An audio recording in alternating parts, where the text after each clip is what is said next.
Bueno, mis hermanos, vamos a continuar entonces con la clase número 9 del libro de Filipenses, ¿cierto?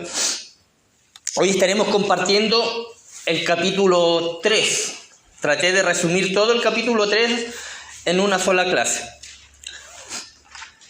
El versículo 1 dice, capítulo 3, versículo 1 de Filipenses dice: por lo demás, hermanos, gozaos en el Señor. A mí no me es molesto el escribirlos las mismas cosas, y para vosotros, dice Pablo, es seguro, ¿cierto? La primera parte, la clase pasada estuvimos viendo, ¿cierto?, de los ejemplos de servicio, de humildad. Pablo nombraba primeramente a nuestro Señor Jesucristo en la humillación y en la exaltación. Después también se daba a él como ejemplo, daba ejemplo también a Timoteo, a Epafrodito, estos dos varones, ¿cierto?, que su vida entregada al servicio y al ministerio. Y de aquí, en cierto modo, como quien fuera un poco a lo mejor cambiando el tema. La idea es la misma, él habla siempre en la carta de gozo. Pero que dice, por lo demás, después de dar estos dos ejemplos, dice, por lo demás, hermanos, gozaos en el Señor siempre, ¿cierto? A mí no me es molesto escribirlos las mismas cosas, y para vosotros es seguro. La primera parte de este versículo, amado hermano, es un llamado a una celebración espiritual, ¿cierto? El capítulo o el versículo comienza con una advertencia alentadora. Dice, por lo demás, o sea, por todo lo que hemos hablado, hermanos, gozaos en el Señor siempre, dice Pablo, ¿cierto? A pesar de las circunstancias que también lo hemos compartido, ¿cierto? De estar Pablo en una prisión, ¿cierto?, encadenado, un soldado romano las 24 horas del día. Pablo insta, ¿cierto?, a los filipenses, a los lectores de la carta, a regocijarse siempre, a estar gozosos, ¿cierto? No en las circunstancias que podamos estar pasando, ¿cierto?, sino en el Señor, dice él, gozaos en el Señor, no en las circunstancias que uno pueda estar pasando. Y este llamado al gozo, Pablo lo repite a lo largo de toda la carta, ¿cierto? Algunos dicen que la carta debería haberse llamado como gozo, porque a lo largo de la carta Pablo repite, ¿cierto?, la palabra gozo o gozar o regocijarse, mostrándonos, ¿cierto?, y haciendo entender que el gozo, amado hermano cristiano, no está determinado por las circunstancias. Muchas veces también lo he tocado a lo largo de la carta, sino por nuestra relación con Cristo. No en las circunstancias, sino en la relación con Cristo, ¿cierto? Una relación, amado, con Cristo nos otorga un gozo que es inquebrantable, amado hermano, aún en medio de la situación que podamos estar pasando. Un gozo inquebrantable, inamovible. O sea, nada, ninguna circunstancia, ninguna situación podría mover de nuestro corazón ese gozo cuando tenemos ese gozo en Cristo. Nuestras circunstancias, amado hermano, pueden cambiar y constantemente van a cambiar, ¿cierto? Un día podemos estar bien, hablando sentimentalmente, por decir algo, podemos estar bien, contentos con algo, y el otro día podemos estar muy tristes por una situación. Nuestras situaciones cambian constantemente, pero nuestro gozo, amado hermano, permanece porque debe o está anclado en Cristo. Y Cristo, amado hermano, es inmutable. Él no cambia. El gozo al que Pablo alude no es un sinónimo de felicidad. No está hablando de felicidad, porque la felicidad, amado hermano, es según las circunstancias, ¿cierto? Yo puedo andar en un paseo en un país, ¿cierto?, X, salir a pasear y voy a andar feliz, voy a estar contento, ¿cierto? La felicidad, ¿cierto?, es según la circunstancia. Es un sentimiento, amado hermano, de alegría, ¿cierto?, asociado con sucesos favorables. En cambio, el gozo persiste aún en medio, amado hermano, de la debilidad, en medio del dolor, en medio del sufrimiento, en medio de la prueba, incluso en medio de la muerte de algún ser querido. El gozo permanece inamovible e inquebrantable. El gozo en Cristo. El gozo bíblico, amado hermano, genera una profunda confianza y seguridad también en el futuro, basado en el poder y propósitos de nuestro Señor Jesucristo. Los versículos del 2 al 6 dicen: guardaos de los perros, guardaos de los malos obreros, guardaos de los mutiladores del cuerpo, porque nosotros somos la circuncisión, los que en espíritu servimos a Dios y nos gloriamos en Cristo Jesús, no teniendo confianza en la carne. Aunque yo tengo también de qué confiar en la carne, decía Pablo. Si alguno piensa que tiene de qué confiar en la carne, yo más, circuncidado al 8º día, del linaje de Israel, de la tribu de Benjamín, hebreo de hebreos, en cuanto a la ley, fariseo, en cuanto a celo, perseguidor de la iglesia, en cuanto a la justicia que es por la ley, irreprensible, decía Pablo. Pablo, amado hermano, en esta sección empieza dando una advertencia contra ciertas personas, ¿cierto?, que eran falsos maestros, ¿cierto?, que eran los judaizantes de aquella época, ¿cierto? Aquellos judaizantes, los judaizantes eran aquellos que predicaban, amado hermano, que la salvación, o predicaban la salvación impulsando a la gente a cumplir rituales, ceremonias, ¿cierto?, y legalismo también. Aquellos que decían que era necesario circuncidarse para obtener la salvación. Estos representaban una gran amenaza para la iglesia. Y por eso que Pablo les escribe, ¿cierto?, a ellos, y también estuvimos la otra vez estudiando Gálatas, también le escribió a los Gálatas de lo mismo. Y Pablo describe a estos judaizantes, amado hermano, como perros, ¿cierto? Malos obreros o malhechores también, y mutiladores del cuerpo. Un lenguaje, amado hermano, fuerte, duro, amado hermano, que muestra su desprecio y desagrado contra aquellas enseñanzas erróneas que ellos tenían. Al describirlos como mutiladores del cuerpo, Pablo identifica con claridad a estos falsos maestros como sus eternos enemigos, ¿cierto? Los judaizantes. Estos legalistas judíos, amado hermano, negaban el evangelio de la gracia y enseñaban que la circuncisión y la obediencia a la ley de Moisés eran necesarias para la salvación, cosa que no es así. Y Pablo enfatiza en el versículo 3 que los verdaderos creyentes, amado hermano, son la verdadera circuncisión. Pablo enfatiza ahí en el versículo 3 que los verdaderos creyentes son la verdadera circuncisión, ¿cierto? Los que adoran a Dios en espíritu, dice, en el espíritu, y se regocijan en Cristo Jesús, amado hermano, no deben o no tienen confianza en los rituales, porque eso nos salva, amado hermano. No tienen confianza en lo que puedan hacer a lo mejor en la carne, ¿cierto? La circuncisión. Los que adoran en espíritu y se glorían en Cristo Jesús son la verdadera circuncisión, está diciendo Pablo. Y al afirmar esto, Pablo subraya que nuestra justicia no proviene de seguir las leyes o rituales religiosos, sino la fe. Nuestra justicia viene de la fe en Cristo Jesús. Pablo dice: si fuera por gloriarme, está diciendo Pablo, ¿cierto? Si fuera, porque como que él está contestando una pregunta. O sea, si fuera por gloriarme, dice Pablo, confiar en la carne, yo sí que tengo de qué jactarme, pues decía Pablo. Estoy parafraseando, no es que lo haya escrito así. Pero Pablo decía, yo sí que tengo de qué gloriarme, de qué jactarme, decía. Circuncidado al 8º día, del linaje de Israel, de la tribu de Benjamín, dice Pablo, hebreo de hebreos, en cuanto a la ley, fariseo, en cuanto a celo, perseguidor de la iglesia, en cuanto a la justicia que es por la ley, irreprensible. O sea, Pablo está diciendo, ¿quieren algo más o no? Yo sí tengo de qué gloriarme, pero para mí eso ya no sirve, dice más adelante. Pablo en estos versículos 5 y 6 enumera, amado hermano, 7 realidades que alguna vez puso en su columna como ganancias espirituales, pero que ahora las tiene como pérdidas y sin valor alguno.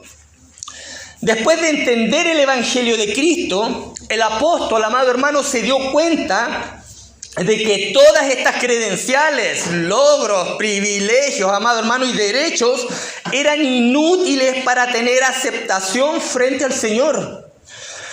Todas estas cosas carecen de valor en cuanto a obtener la salvación, amado hermano, porque son incapaces de salvarle, ¿cierto?, a él, a Pablo y a cualquier otro. Estas credenciales del mundo nos salvan, amado hermano. Pablo estaba bien instruido en la ley judía y tenía, amado hermano, todas las razones para jactarse en la carne. Tenía de todo para jactarse. Sin embargo, rechazó esta justicia propia, eligiendo en cambio poner su fe en Cristo. Su transformación de un celoso fariseo a un devoto perseguidor de Cristo sirve como advertencia, amado hermano, contra el legalismo y un llamado a confiar únicamente en la justicia de Dios, en la justicia de Cristo, no en lo que nosotros podamos lograr. Los versículos 7 y 8 dicen: pero cuántas cosas eran para mi ganancia, las he estimado como pérdida por amor de Cristo. Y ciertamente aún estimo todas las cosas como pérdida por la excelencia del conocimiento de Cristo Jesús, mi Señor. Por amor del cual lo he perdido todo y lo tengo por basura para ganar a Cristo, dice Pablo. En estos dos versículos, Pablo hace una profunda declaración, amado hermano. Cuántas cosas que para mí eran para él ganancia, ¿cierto? Las estimaba como pérdida por amor de Cristo. Su decisión de considerar todas las cosas, amado hermano, como pérdida, se basó en su nuevo conocimiento de Cristo, que era muy superior, amado hermano, ante cualquier cosa terrenal. El amor, ¿cierto?, o el conocimiento de Cristo siempre es superior, amado hermano, frente a cualquier cosa terrenal que nosotros podamos obtener y tener.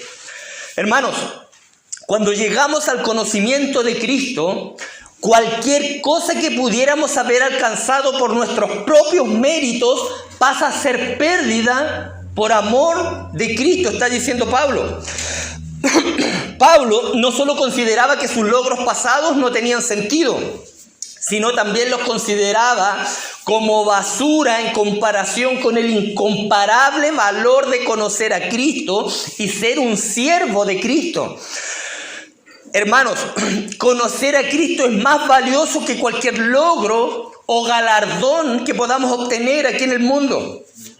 Al ganar a Cristo, todo lo demás, amado hermano, es insignificante o debe ser insignificante. Ojo, pero no me malentienda tampoco. No está diciendo, amado hermano, que está mal a lo mejor lo que usted haya hecho o esté haciendo. No, simplemente que a la luz de ganar a Cristo, cualquier cosa es significante.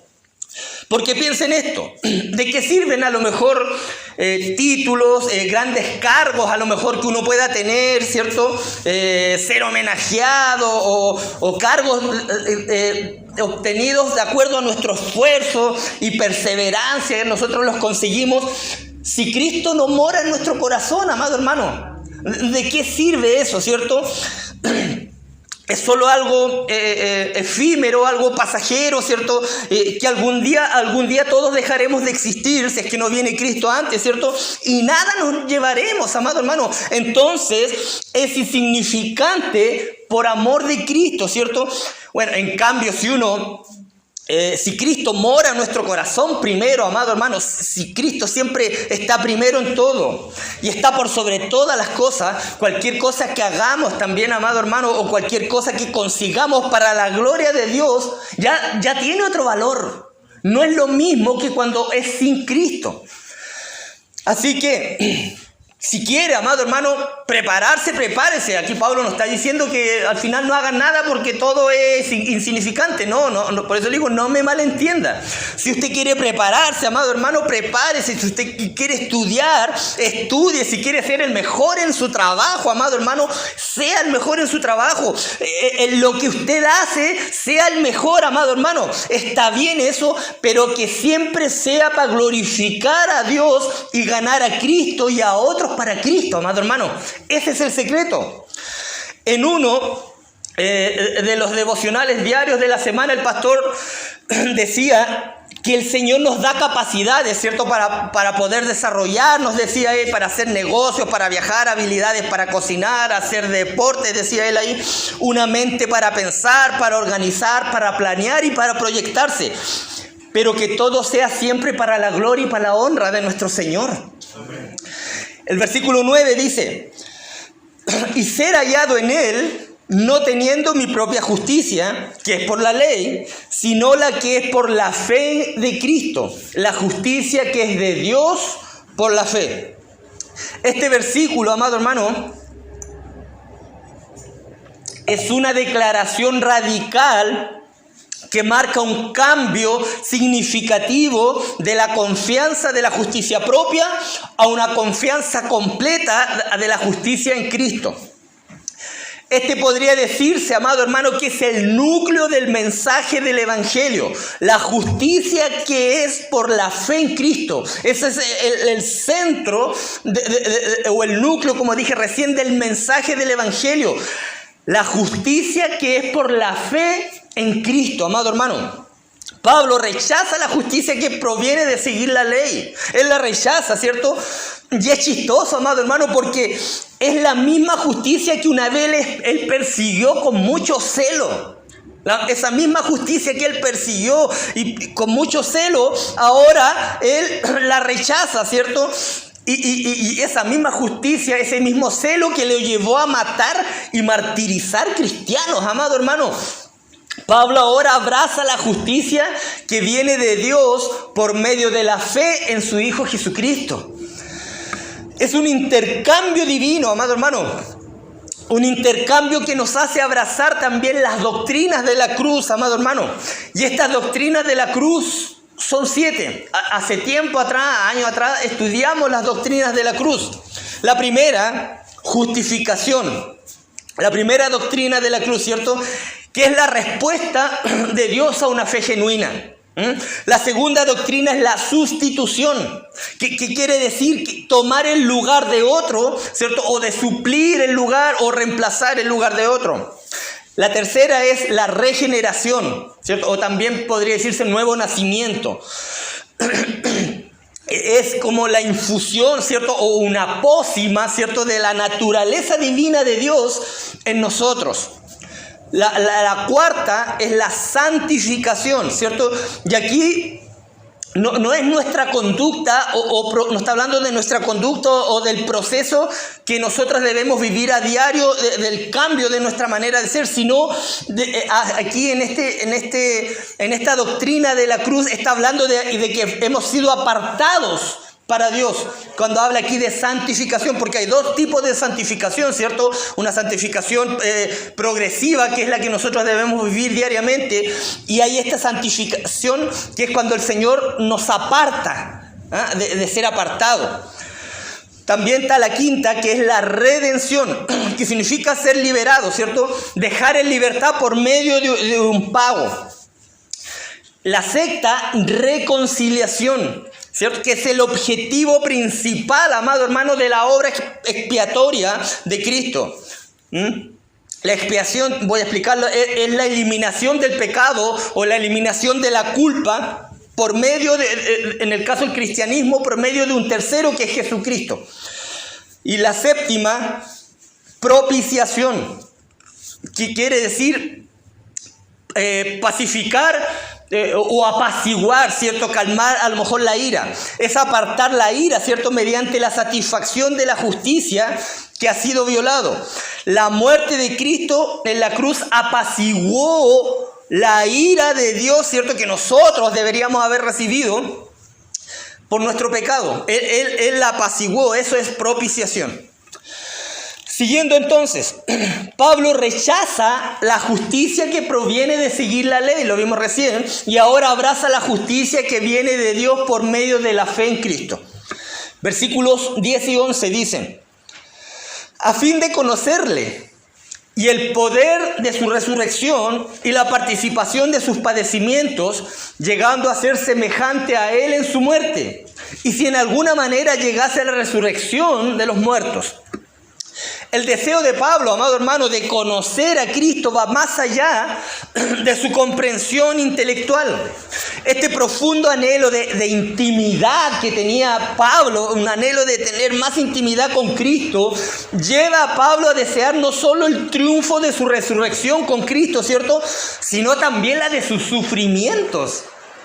Él anhelaba y también esto, amado hermano, ¿cierto? Participar de sus padecimientos, llegando a ser semejante a él, dice, en su muerte.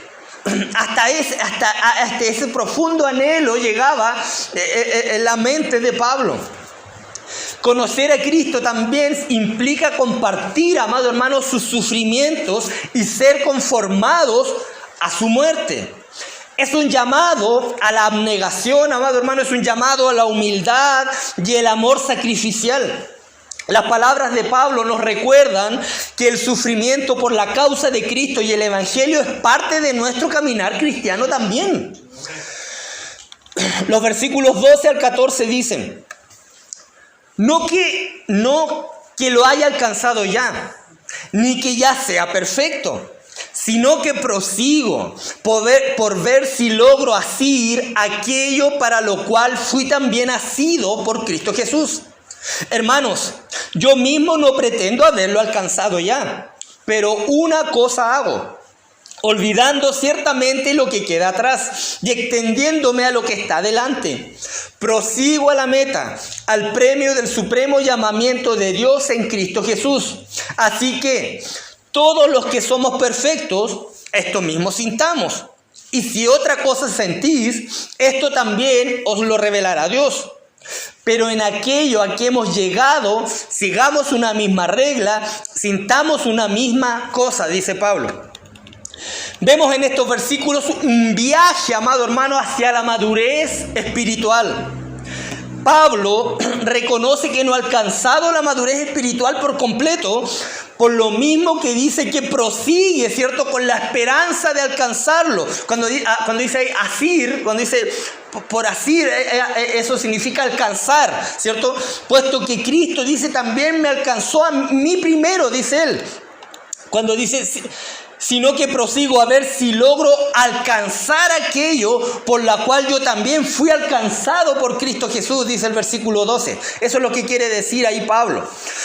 Pablo describe su viaje espiritual como una carrera, amado hermano, que se extiende hacia adelante y se esfuerza para alcanzar lo que le avecina o lo que se avecina. Él apunta a la meta, amado hermano, una meta que es el supremo llamado de Dios en Cristo Jesús. Todos estamos en este proceso de llegar a ser como Cristo, amado hermano. Todos, absolutamente todos. Y esto requiere acción y esfuerzo también de parte de nosotros, ¿cierto? También un compromiso como hijos de Dios y un enfoque continuo hacia nuestro llamado. Incluso cuando tropezamos, amado hermano, porque tropezamos, estamos llamados a levantarnos, amado hermano, y seguir adelante y mantener la vista en este premio del supremo llamamiento de Dios en Cristo Jesús. En otras palabras, llegar a la meta, amado hermano, y ganar el premio celestial que Dios Padre nos llama a recibir por medio de su Hijo Jesucristo. Esa es nuestra meta. Y los versículos del 17 al 19, no los voy a leer. Pablo anima a los hermanos en Filipo, ¿cierto?, a que sigan el ejemplo de él, de Timoteo, de Epafrodito, que él escribió antes, ¿cierto? Lo vimos también la clase pasada. También les habla de los enemigos de la cruz, aquellos que piensan que por sus méritos alcanzarán misericordia, pero para ellos su fin es perdición, dice Pablo. Estos, dice él, son egocéntricos, son orgullosos, ¿cierto? Se sienten orgullosos por aquello que deberían darle vergüenza, dice Pablo, y que solo piensan en las cosas del mundo y no en las celestiales. Y de ahí salto al versículo 20 que dice: mas nuestra ciudadanía está en los cielos, en donde también esperamos al Salvador, al Señor Jesucristo.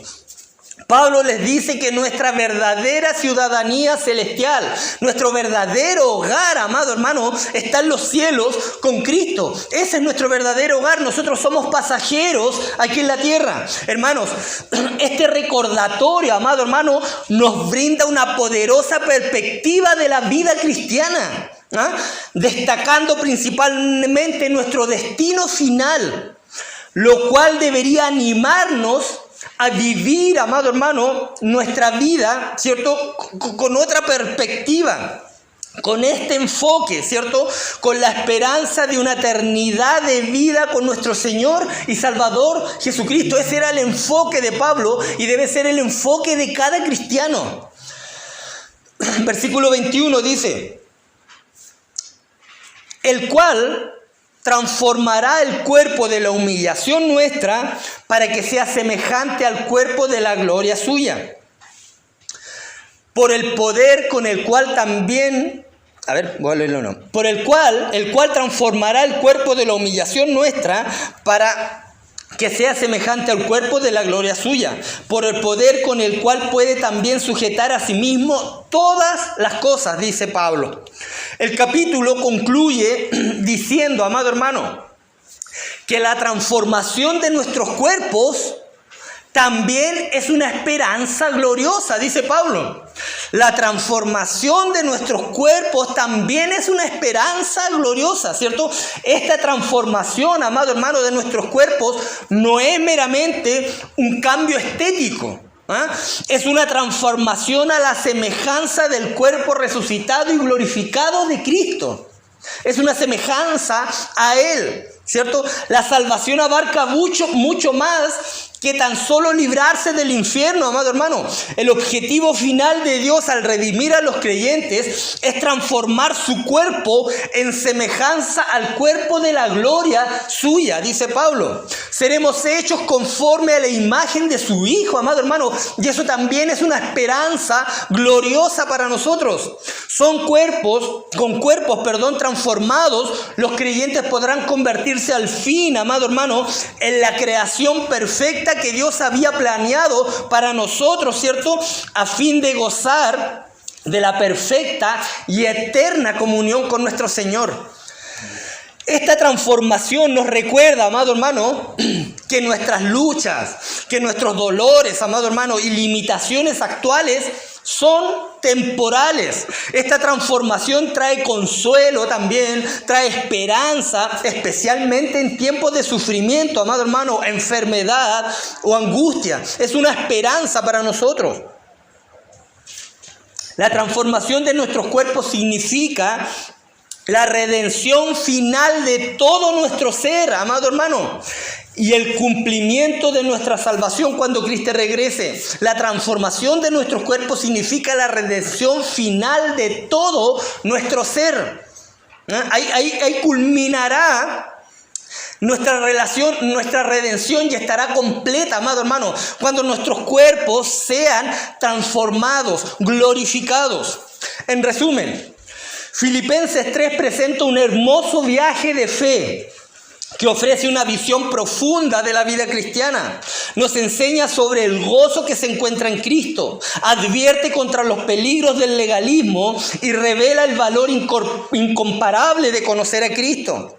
Además, anima a buscar la justicia por medio de la fe en Cristo, abrazar el poder de su resurrección y participar de sus sufrimientos. Nos llama a seguir adelante hacia la madurez espiritual, vivir como ciudadanos del cielo y anticipar ansiosamente la transformación de nuestros cuerpos.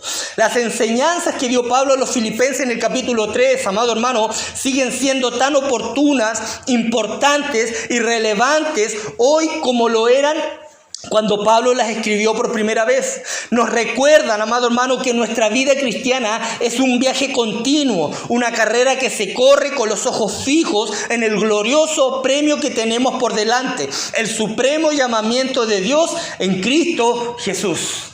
Amén. Amén. Que Dios le bendiga, hermano. Ahí traje unas preguntitas. Terminamos justo con el tiempo. No, terminamos justo a las 11. La primera pregunta decía, ¿cómo describe o cómo se refiere Pablo a los judaizantes? Bien, perros, dijeron por allá atrás igual, como perros, ¿cierto? Los tratan mal, amado hermano. Perros, uno a lo mejor puede decir, pero ¿por qué perros si uno puede tener un perrito dentro de la casa? ¿Qué tiene de malo? Es que antiguamente no habían los perros no eran animales domésticos, eran animales salvajes que andaban, ¿cierto? Comían la basura. Por eso que Pablo los trata así. Por ejemplo, si hoy en día Pablo lo hubiera tratado como perro, yo le hubiese tirado un piropo. Yo miro el perro de la hermanita Andrea y le hubiese tirado un piropo a los judaizantes, porque hay perros muy lindos. Pero antiguamente los perros eran, como digo, animales salvajes que comían la basura, la gente los correteaba, eran animales sucios. Por eso que los trata, ¿cierto? Como perros, dice. ¿Cómo más? Malos obreros. Malos obreros, ¿cierto? O malhechores, ¿cierto? Y también mutiladores del cuerpo, haciendo referencia, ¿cierto?, a la circuncisión. Como dije, un lenguaje fuerte, amado hermano, un lenguaje muy duro, ¿cierto? Y con un desprecio hacia estos hombres, de un desagrado. A él le desagradaba esta enseñanza. Esa misma enseñanza que alguna vez él persiguió, amado hermano, o la defendió hasta el punto de matar y martirizar cristianos. Mire cómo el Señor cambió la mente y el corazón de Pablo. Y a veces nosotros decimos, no sé a dónde lo escuché el otro día de la hermana Jimena cuando compartí aquí, a veces nosotros decimos, ella compartió de Pablo, no, ¿qué va a cambiar? ¿Ah? Yo he escuchado esto, hermano, no oro más por porque ya no tiene vuelta atrás. Hermano, mire la vida de Pablo. ¿Ah? Tenemos que seguir orando. La segunda pregunta dice, ¿quiénes son los judaizantes?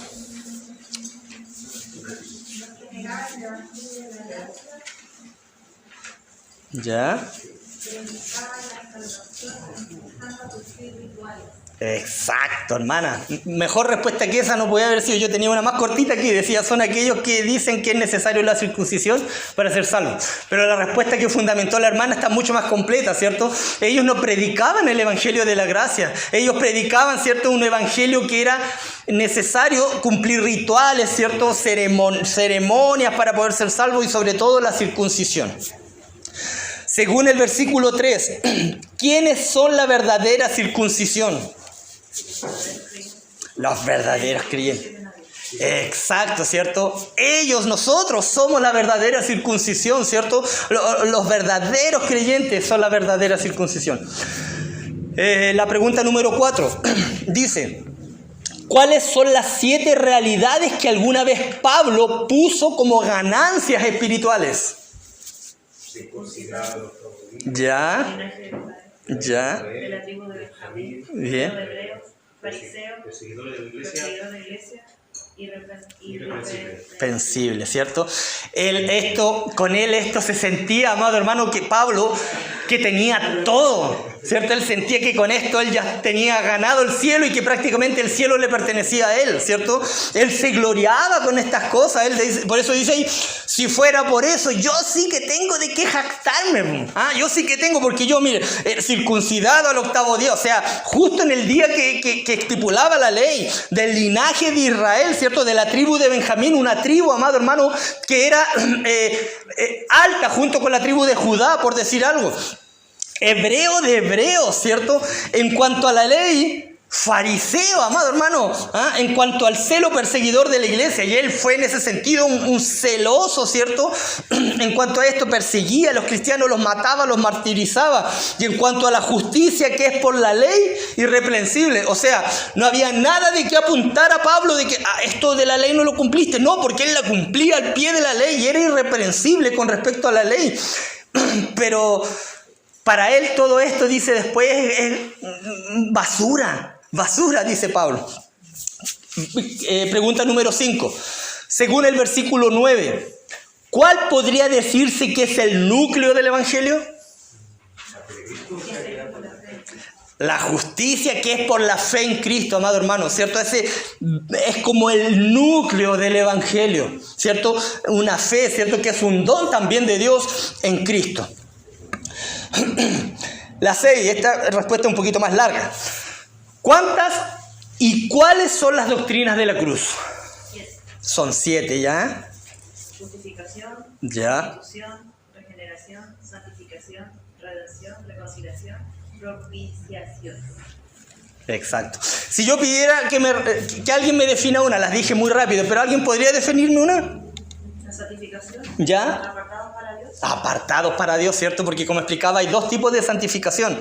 Una que es una santificación progresiva, en la que nosotros vamos día a día manifestando en nuestros cuerpos. Y está esta santificación que desde el momento que nosotros creemos somos apartados, ¿cierto? Somos sacados del lote, como dice uno, y puestos para Cristo. Bien, bien. La pregunta número 7 dice, ¿dónde dice Pablo que está nuestra verdadera ciudadanía? Facilita. En los cielos, ¿cierto? Pablo dice que nuestra verdadera ciudadanía celestial, ¿cierto? Nuestro verdadero hogar está en los cielos con Cristo, ¿cierto? Nosotros somos pasajeros, ¿cierto? Aquí en la tierra. Pregunta número 8, dice, ¿qué significa la transformación de nuestros cuerpos? La reacción final de todo. Amén, ¿cierto? Todo eso, ¿cierto? La transformación de nuestros cuerpos significa eso, la redención final, ser semejantes a nuestro Señor Jesucristo, como dijo Karencita también, la redención final de todo nuestro ser, el cumplimiento de toda nuestra salvación.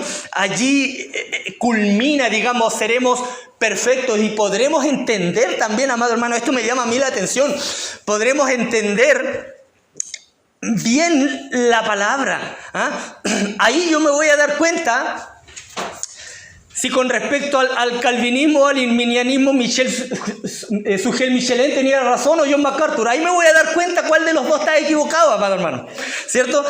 Pero ahí vamos a ser glorificados y vamos a ser a la imagen, ¿cierto?, de nuestro Señor, y vamos a entender lo que hoy en la tierra aquí no entendemos. El Señor ha revelado parte de lo que Él es en su palabra, pero hay cosas que no han sido aún reveladas. Solo tenemos teorías o posturas, amado hermano, y por eso es que no es bueno de repente abrazar una postura como una verdad bíblica. Uno tiene que conocer algunas posturas, amado hermano, conocerlas. A lo mejor yo puedo tener mi inclinación, pero eso no significa que sea una verdad bíblica. Hay que tener cuidado también con eso. Pero algún día vamos a entender todo, amado hermano. Nuestra mente también va a ser distinta. Como dije, en la palabra hay cosas que no están reveladas. Deuteronomio 29, si no me equivoco, dice que hay cosas que el Señor ha revelado, pero hay otras cosas que no, que le corresponden solo a Él. Y a veces metemos el dedo a ver hasta dónde llegamos y tratamos de sacar conclusiones de cosas que ni siquiera están en la palabra, amado hermano. Y la última no es una pregunta, sino que es un texto que le animo, ¿cierto?, a que puedan memorizar. Filipenses 3:7 dice, pero cuántas cosas eran para mi ganancia, las he estimado como pérdidas por amor de Cristo. Cuántas cosas eran para mi ganancia, las he estimado como pérdidas por amor de Cristo. ¿Alguien se acuerda de los anteriores? Llevamos 3, con este 4 para memorizar. ¿Quién se acuerda? A ver, alguno. Los puse en aprieto. Muy bien, hermana, ¿cierto? Ese es uno de los textos que teníamos que aprender. Filipenses 1:21. ¿Cuál otro más? A ver. Ya, no había que aprenderlo, pero es necesario aprender esa palabra, amado hermano, es un salmo. ¿Cierto? Filipenses 1:6, ¿qué dice? Estando persuadido de esto, bien pastor, ¿cierto? Estando persuadido de esto, que el que comenzó en vosotros la buena obra, la perfeccionará hasta el día de Jesucristo. Y la semana pasada, la antepasada, Filipenses 2:12-13, la segunda parte del versículo 12 dice, ocupaos de vuestra salvación con temor y temblor, porque Dios es el que produce en vosotros así el querer como el hacer por su buena voluntad, ¿cierto? Filipenses 2:12-13. Amén. Amén. No sé si hay algún comentario, hermanos. ¿Alguien quiere comentar algo?